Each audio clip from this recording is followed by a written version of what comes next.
excited to hop back in. I was waking up and kind of getting into my day, and I'm doing a vitamin regimen now, and so I have to like stand there for 5 minutes while I'm pumping all this stuff. But I'm feeling more alive for sure. And I was thinking this morning, man, I haven't done a hot drop in like a couple of weeks.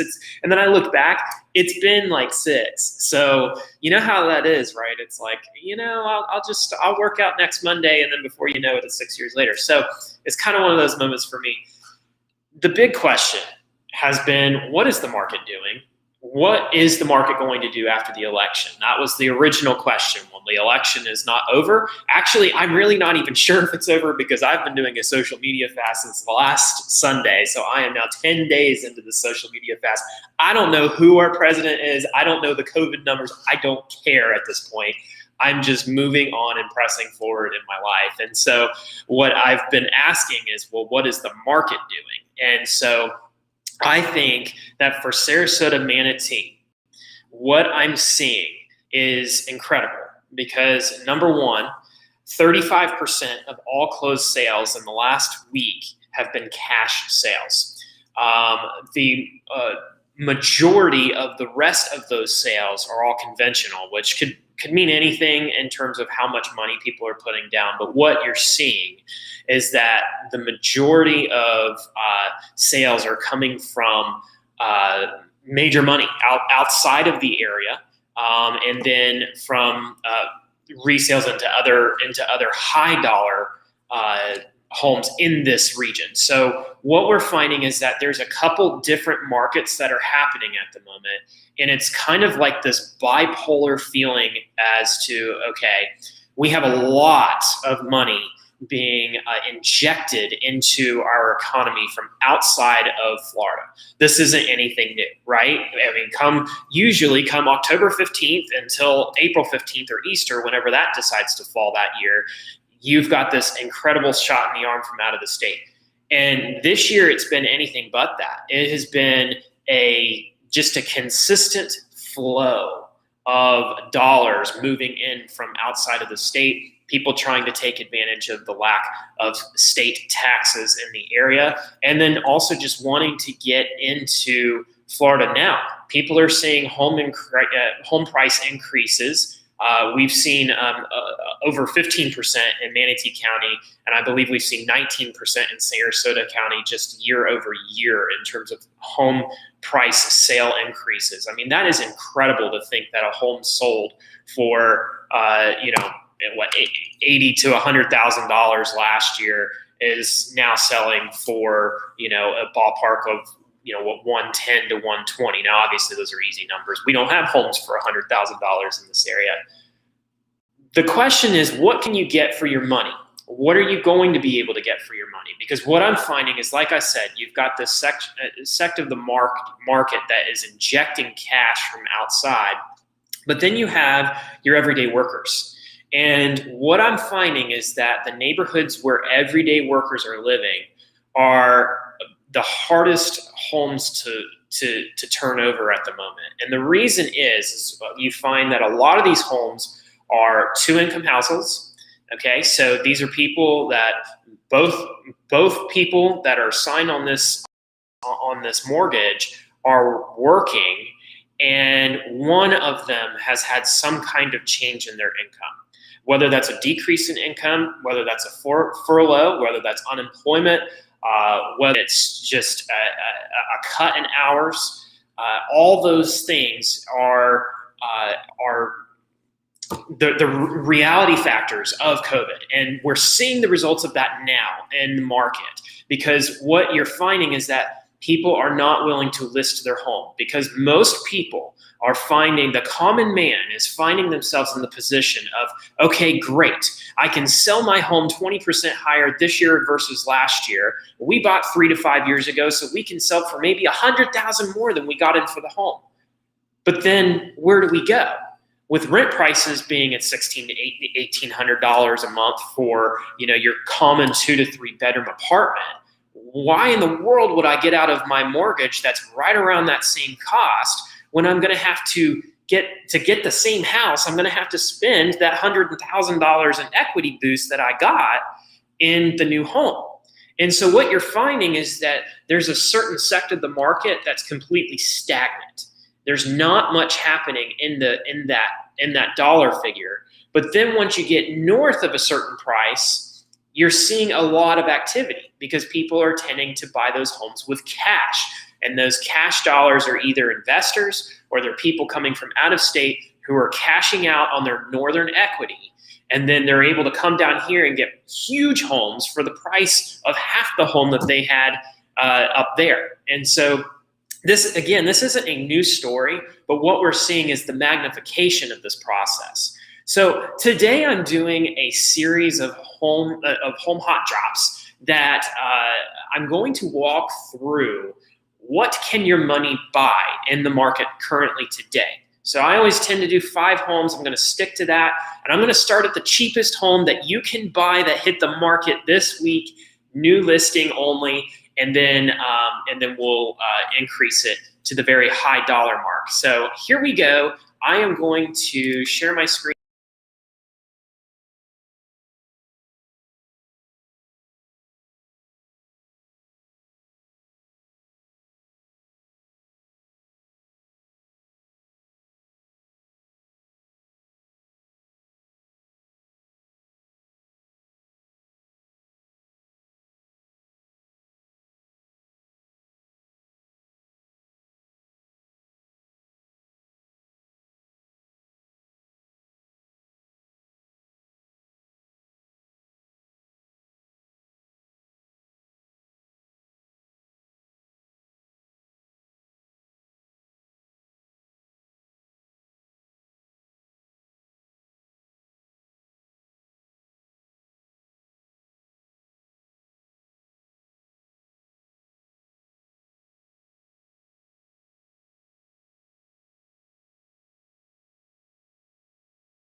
Difficulties here, and then we'll try it this way.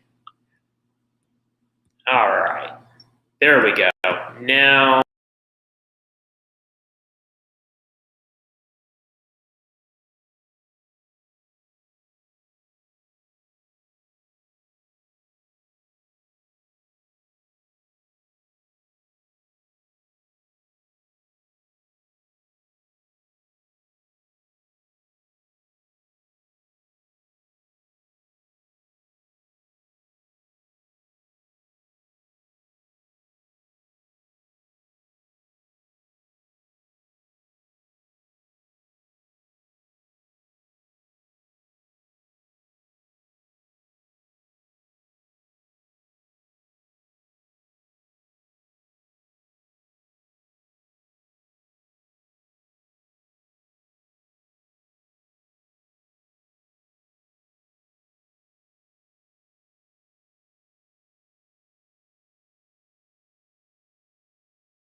my picture in the background.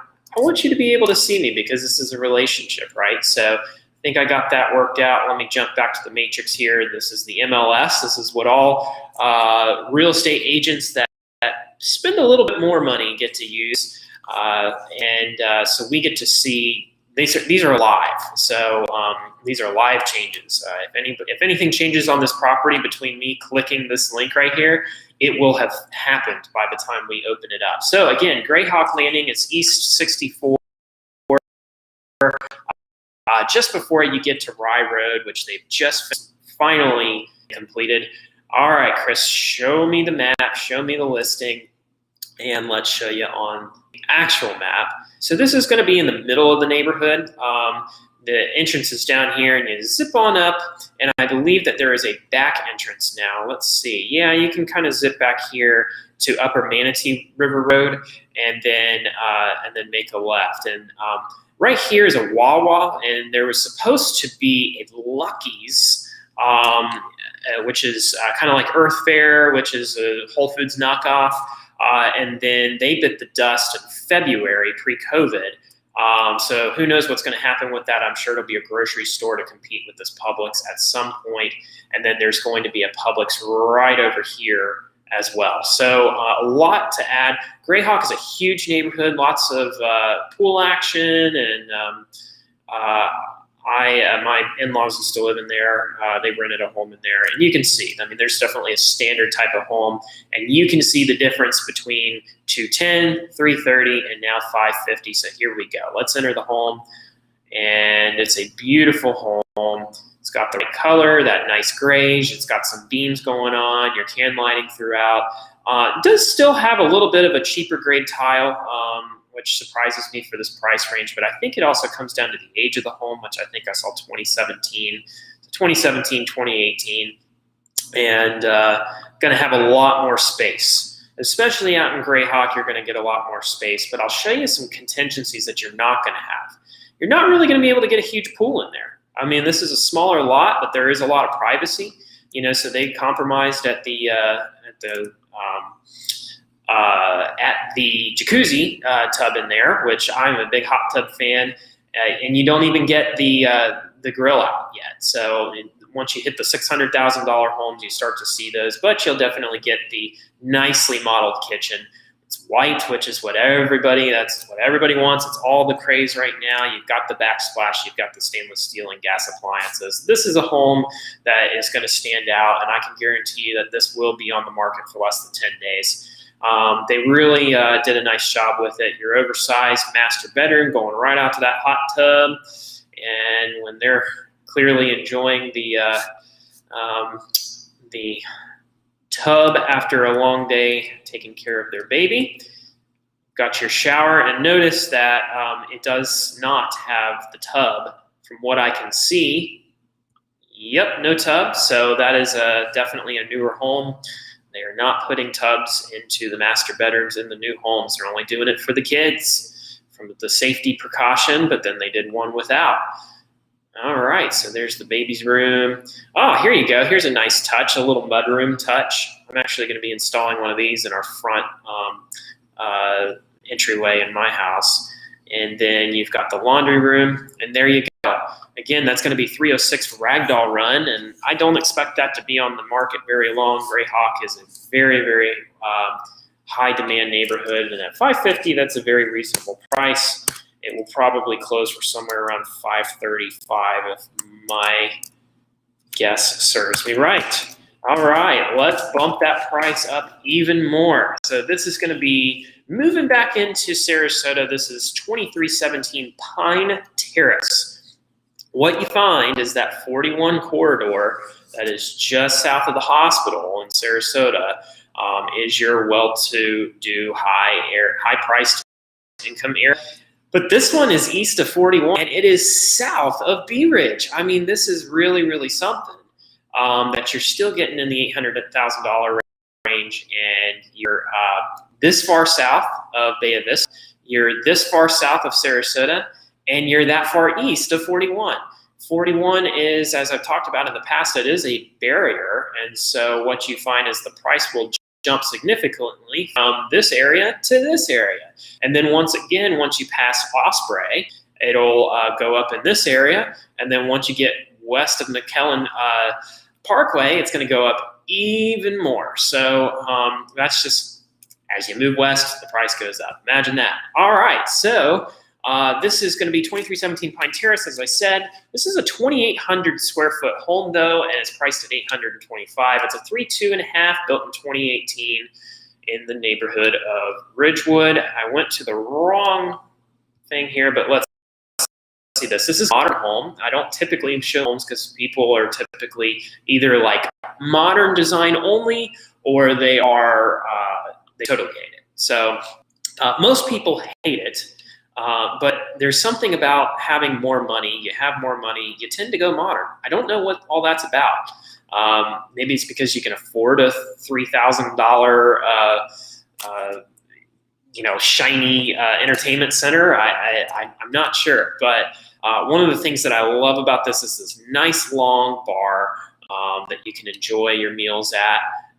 Typically what you find in this price range is that the whole concept of a dining room doesn't really work for this price point because you eat out and you don't really eat at home very much. The kitchens are not used very often. It's a very interesting flooring choice because they did concrete and then they just did a coating on the floor. You've got your modern, you've got your Death Star light fixture there and your big fan and all the touches that you'd expect in a modern home.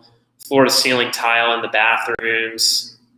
Got a chandeliers in the bedrooms, which is where people are going. I'm still waiting for that chandelier fandelier, that is really, really nice that has the fan. Still haven't found it. I gotta have my fan at night, guys. I don't know about you, but you've got nice properties to the right and to the left, but then you have your semi-lap pool. I like these pools where they do these step downs and the kids can kind of play, or you can put 2 lounge chairs in there. I think those are nice touches. I'll definitely do that when we install our pool in our house. Double vanity and a nice tile wall. Nice touches throughout, and took advantage of that top of the stair space there. Okay, so, they've got a lot of photos on this one. We'll keep taking you through. That's what the point of this is, right? See the house, show me the house. I like that. They've got the can lighting outside, so you can really enjoy that space.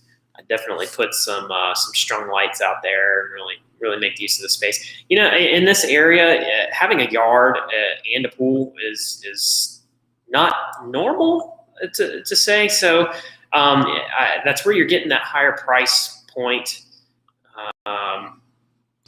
In this area, obviously what happened is they had smaller homes like this. They came and they mowed them all down and they built these model spec homes, and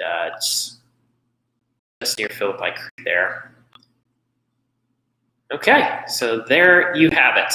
That is 2317 Pine Terrace in Sarasota, just south of Bee Ridge, and pretty close to Seattle. So if you are a beachgoer, you might use it more living in that area. Okay, so we have gone from 2 to 3 to 550, and that was what, 825. Now I'm going to double that, and I'm going to go to $1,650,000. So this is going to be 1831 Oleander Street in Sarasota 34239. I'll show you where that is in just a moment. So you get lots of square footage for this. That's 3,366 square feet, which, I don't know, still pretty small for 1.65. It's a 4.3. It was built in 2013, but kind of what I was talking about before, the more west you go on the trail, the more expensive that you go. And you are now in Poinsettia Park, which, let me explain where Poinsettia Park is on the map. And you are west of the trail, but as you can see, we are closer north to the hospital, which is the pink spot there for you non-map readers. The only negative that I would say about this property is it's just kind of close to Osprey. There's a lot of through traffic that are avoiding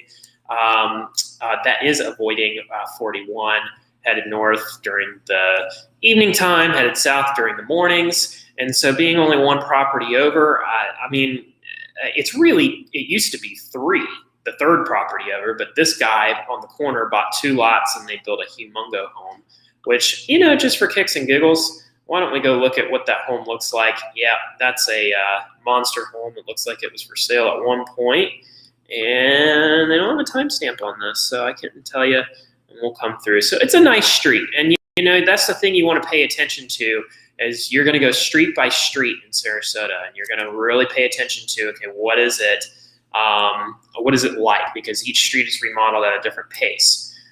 Nice home. It definitely looks like a $1.6 million home. Nice touches throughout.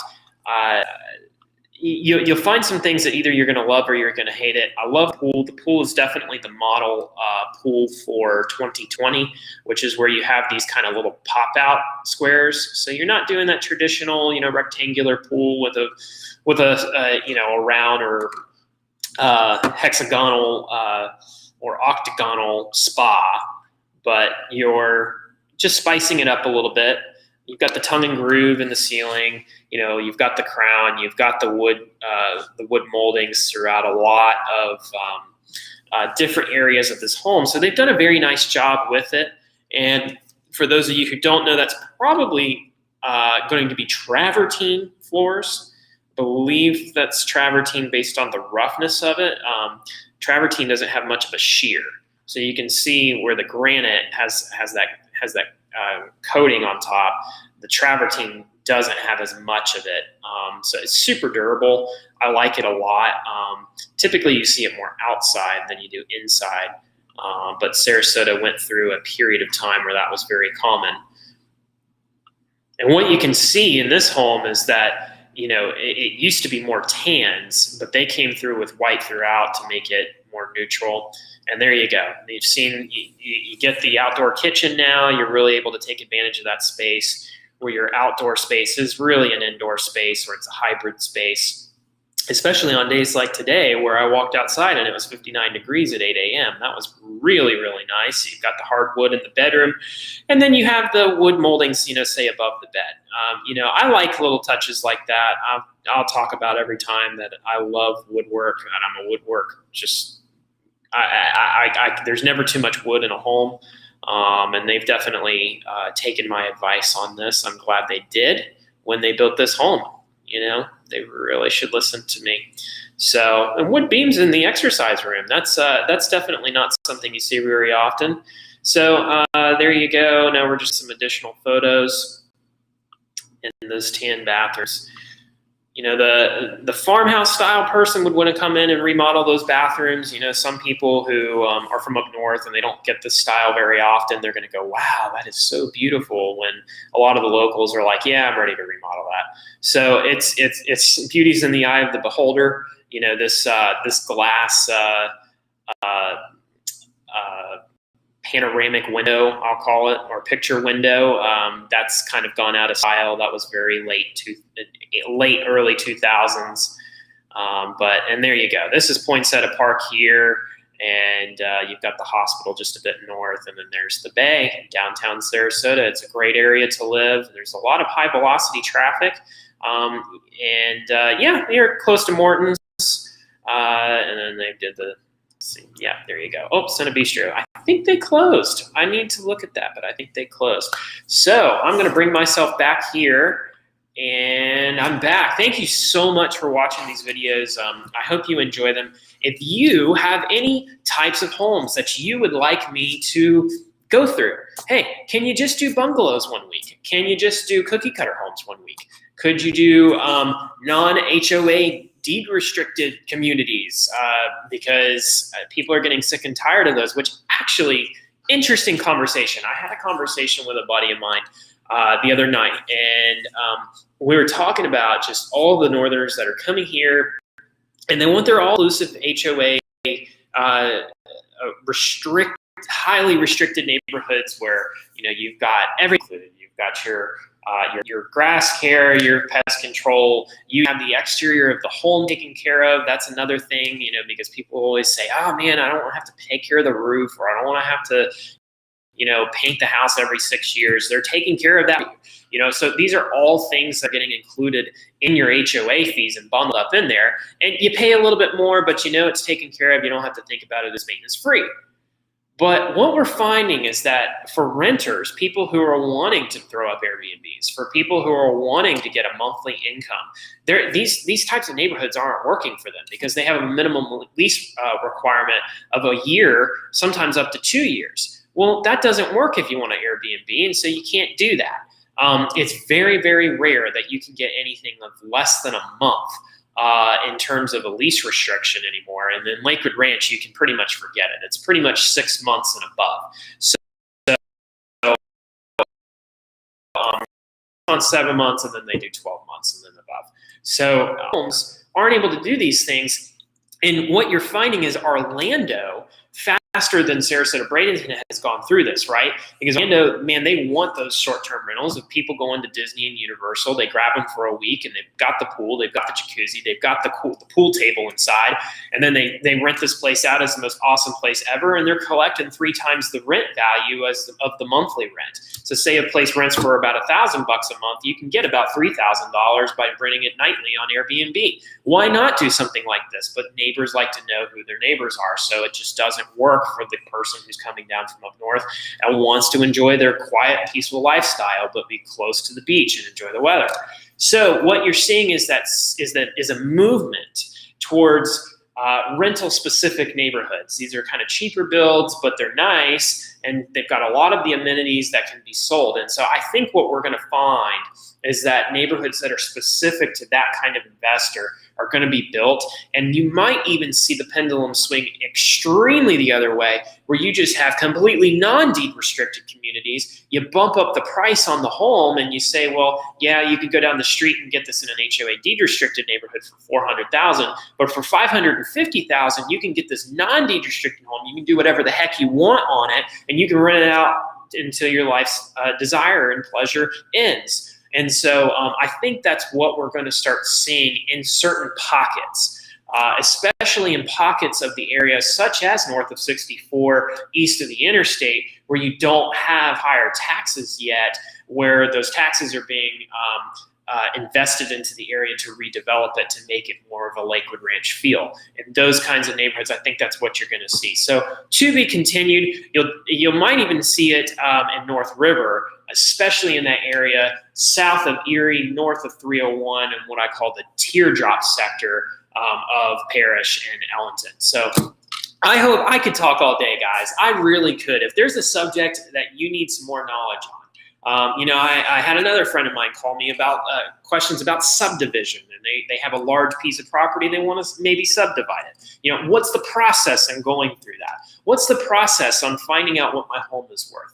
That's actually something that we do as agents. I'm a realtor. That you can't say you're a realtor unless you're actually a licensed realtor. I'm a licensed realtor, and so I can go through and do a comparative market analysis. We can come to the conclusion of, hey, this is what your home will likely sell at. This is what your home will likely appraise at. This is what we think you should put it on the market for. And this is roughly how long we think that it'll be on the market. So if this is something you want to do, this is what you need to do. This is what you need to get in place. I even have a special ebook. If you're thinking about selling your home, maybe you're using another realtor or another agent, that is perfectly fine.